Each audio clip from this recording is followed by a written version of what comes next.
A continuación tendremos una interesantísima conversación entre dos expertos que nos mostrarán el calce entre el diseño organizacional y los nuevos modelos de negocio. Tadashi Takaoka es director de Metro de Santiago, Gatplac y Econovet. Además, es profesor de posgrado en la Universidad de Chile, Universidad Adolfo Ibáñez y el Instituto de Directores de Chile. Es especialista en innovación y tiene su propio canal en Instagram donde habla sobre este tema. Lo pueden encontrar como tadashi.takaoka. Ignacio Horman, por otra parte, cuenta con más de 13 años de experiencia en consultoría de talento humano, venta consultiva y cargos ejecutivos en empresas de Europa, Latinoamérica y Norteamérica. Actualmente es CEO y founder de Strap, vinculado a estrategias y personas. Los dejo con Tadashi e Ignacio. Muchas gracias, Caroline, por esa tan linda introducción. Y estamos acá en vivo y en directo, pero no en el mismo lugar del planeta. Estoy aquí, es un honor presentar junto a Ignacio Horman, que lo tengo, esto no está en pantalla verde, lo estoy viendo efectivamente acá, directamente desde Barcelona. ¿Cómo estás, Ignacio? Muy bien, y tú, Tachi, un gusto y un honor compartir cámara contigo. Sí, vamos a presentar en conjunto hoy día, porque Ignacio es un maestro de las organizaciones, del desarrollo organizacional y del diseño de las mismas, y yo por mi lado soy Tadashi Takaoka y voy a estar hablando desde el modelo de negocios. Pero partamos hablando de qué se trata esto. Mi percepción personal es que la vida que han tenido las empresas ha ido cambiando. Antes se trataba de alcanzar la mayor utilidad posible, pero eso era en un mundo en el cual podíamos sobrevivir porque éramos lo suficientemente grandes. Ya sabemos hoy día que eso no es posible. Los directorios fueron diseñados en un momento en el cual solo teníamos que evitar los errores. Hoy día tenemos que hablar de futuro. Y como podemos ver en esta lámina, gran parte de la conversación hoy día que tenemos los directores de empresas y la gente que está sobre todo en innovación es qué provoca la permanencia, que permita que tengamos sostenibilidad en el tiempo, ¿sí? Pero la sostenibilidad al final del día es una mezcla entre el talento que tenemos adentro, si es que creen en la innovación social, si es que creen en tener impacto que no afecte al medio ambiente, pero también sobre la adaptación. Cómo logramos cambiar en un entorno que constantemente nos reta a distintas cosas. Y finalmente, la incertidumbre. Vivimos en un mundo en el cual no podemos tener los datos suficientes para saber si es que el mundo va a reaccionar o el mercado va a reaccionar de la forma que nosotros esperamos. Y eso cambia las reglas en que las personas son llevadas hacia el siguiente nivel en este planeta. Entonces, toda esta conversación al final del día se trata también de innovación. Cuando yo digo que soy un experto en innovación, lo que estoy diciendo al final del día es que soy una persona que sabe manejar la incertidumbre. Nunca la puedo eliminar. Solo tengo herramientas para poder manejarlas de cierta manera. Pero aquí es donde entra Ignacio con una visión de cuál es el buen diseño de una estructura organizacional. Ignacio. Oye, Tachi, qué increíble y qué importante, ¿no es cierto?, lo que hay que hacer, ¿no es cierto?, en los modelos de negocio. Y es ahí en donde, obviamente, una estructura organizacional de alguna forma nos ayuda a tomar ciertas decisiones estratégicas sobre esa asignación, sobre esos recursos, sobre cómo al final disponibilizamos, ¿no es cierto?, distintos elementos que de alguna forma, ¿no es cierto?, nos permiten poder lograr nuestros objetivos estratégicos de empresa. Y es ahí, por ejemplo, yo les traje un ejemplo como Gebro, una empresa farma en Barcelona, hoy día grafica sus relaciones en una oficina en particular, de un laboratorio. Pero ¿por qué traigo esto aquí a la mesa, Tadachi? Es porque el diseño organizacional debe ser el reflejo de la ejecución de esa estrategia, que de alguna manera logre una ventaja competitiva en un mercado o en un contexto en particular. Y es ahí en donde, por ejemplo, algunos autores, como puede ser Frédéric Laloux, que de alguna manera escribe este libro, Reinventar las organizaciones, y esto es una aproximación hoy día como un autor, ¿no es cierto?, nos dice cómo los modelos organizacionales nos permiten poder estructurar de una mejor forma las relaciones, las, obviamente, dinámicas de trabajo para poder, ¿no es cierto?, lograr esos objetivos estratégicos. Tadachi, cuéntanos ahí más de los modelos.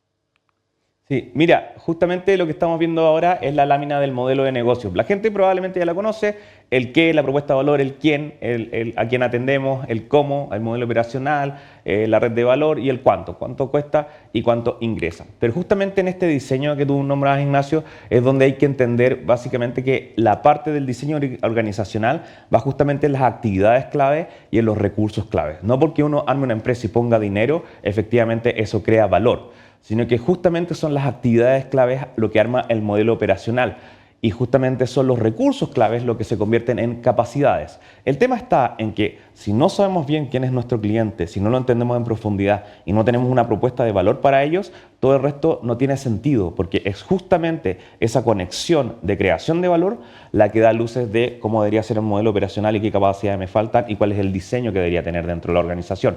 Y eso decanta en cuáles son mis costos y cuáles son mis ingresos. Entonces, justamente la parte de innovación en modelo de negocios, cómo construye el futuro y logro esta permanencia de la que hablamos, conecta con el diseño organizacional. Dicho de otra forma, si es que la gente no entiende cómo el modelo de negocios de la empresa conecta con su modelo de negocios personal, es muy difícil poder lograr esta sostenibilidad en el tiempo.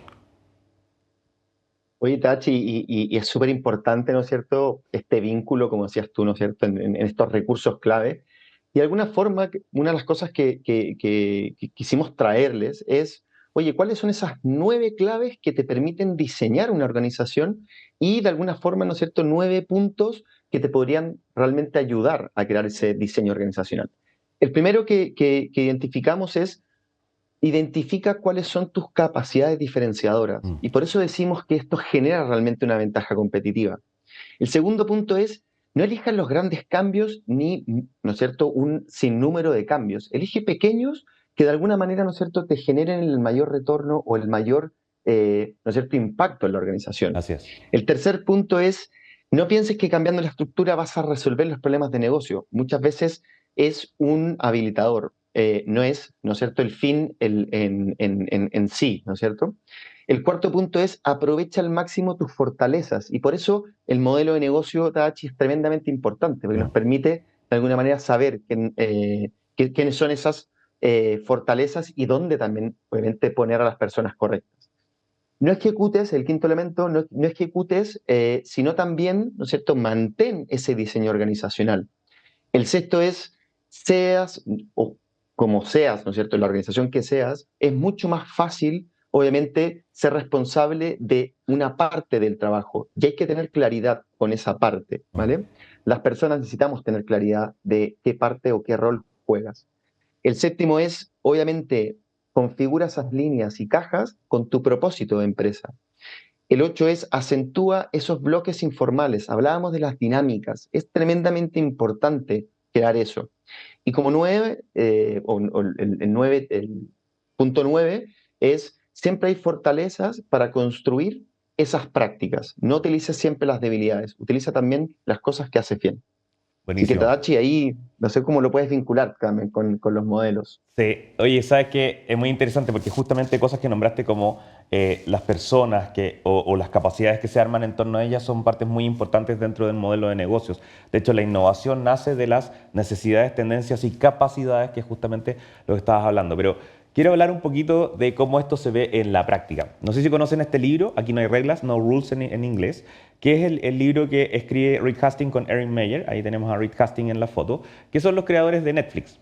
Y ellos dicen básicamente que justamente la cultura que tenía que tener el entorno de Netflix para que funcionara el modelo de negocios era muy particular. Una de las cosas, por ejemplo, que usaban era la evaluación de desempeño, pero 360, todos juntos en una mesa. Y decía, no es nada de fácil tener a una persona sentada donde 5 otras personas te están diciendo lo que no haces tan bien. Obviamente también te decían en lo que destacabas, pero ese feedback no tan positivo, digamos, en ese momento era algo que chocaba mucho dentro de la cultura, pero era súper necesario para que el modelo de negocios funcionara. Por ende, la estructura organizacional, el diseño organizacional requería ciertas prácticas de este estilo. Obviamente eran súper, como dicen los gringos, mavericks, como que se lanzaban de lleno a tratar de visualizar el futuro. Imaginen una empresa que partió con un servicio pero que sabía que en el futuro iba a cambiar hacia el streaming. Partió repartiendo DVDs por correo, pero sabía que tenía que irse hacia el streaming. Entonces el diseño organizacional para que ese modelo de negocio funcionara era súper complejo.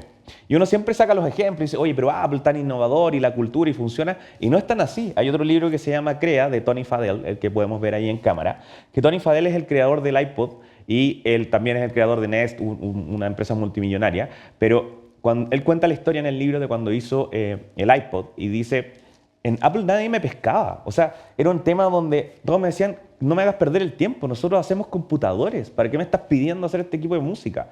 Y él se refiere a Steve Jobs como su fuego aéreo. Decía que cada vez que no le querían pasar los datos o cada vez que no podía avanzar, venía Jobs, llamaba y decía, oye, mándenle los datos, ayúdenlo, tienen que hacerlo. Y eso hablaba del modelo de negocios y cómo eso iba afectando y moldeando la cultura. Como se ha dicho muchas veces, la cultura en realidad tú solo la puedes moldear, no la puedes empujar, no puedes empujar a seres humanos a actuar de cierta forma. Pero incluso con toda la fuerza que tenía Tony Fadell, después cuando hizo Nest, este adaptador con inteligencia artificial para manejar el termostato, lo compra Google y la verdad es que no fue una buena experiencia. Y no es que Google sea una mala empresa, sino que el choque cultural, el diseño de la organización no cuajó. Tony Fadell era un tipo que quería correr a máxima velocidad y sacar adelante y donde Jobs le abría el camino y le rompía la maleza que lo tapaba, pero en Google las cosas funcionaban distinto y donde todos tenían que opinar y ser más democráticos en la lógica y está bien, a Google le funciona, si no, no sería la empresa que es. Pero con Tony Fadell no funcionó y terminaron medios peleados y se tuvieron que ir de Google. Entonces, justamente no hay un diseño único, no hay una forma de decir, oye, este es el diseño más espectacular que tienes que tener en tu organización para la innovación, para el futuro, para la permanencia, sino que es más bien cómo va creciendo según el modelo de negocios y lo que quieras lograr y cuál es tu visión. Así que, pero creo que es hora de hablar del diseño organizacional y los ejemplos también como Zappos y Spotify. Sí, Tachi, qué tremendo ejemplo el que pones, y yo traigo dos, ¿no es cierto? Como al final Sapos crea, ¿no es cierto? Y pasa de un sistema tremendamente tradicional, ¿no es cierto? Jerárquico, a uno más holocrático, que de alguna manera fomenta equipos cross-funcionales en función, al final, de la propuesta de valor de Mm. Sapos. Esto vino a configurar una organización totalmente ágil, totalmente enfocada en el cliente, y eso cambió plenamente el negocio. Y lo mismo hizo Spotify con la creación, ¿no es cierto?, de todas estas guild, chapter, tribus, squads, que permitían de alguna forma crear comunidades de práctica y que pudieran de alguna manera resolver ciertas problemáticas para, obviamente, el desarrollo y la innovación que estaban, obviamente, desarrollando con todos los algoritmos. Son dos formas, aquí hay, Tadachi, muchísimas, creo que estos son dos ejemplos, ¿no es cierto?, de casos de éxito, hay muchísimas más, pero obviamente queremos, ¿no es cierto?, poner en un ejemplo cómo el diseño organizacional está, obviamente, en función también del negocio.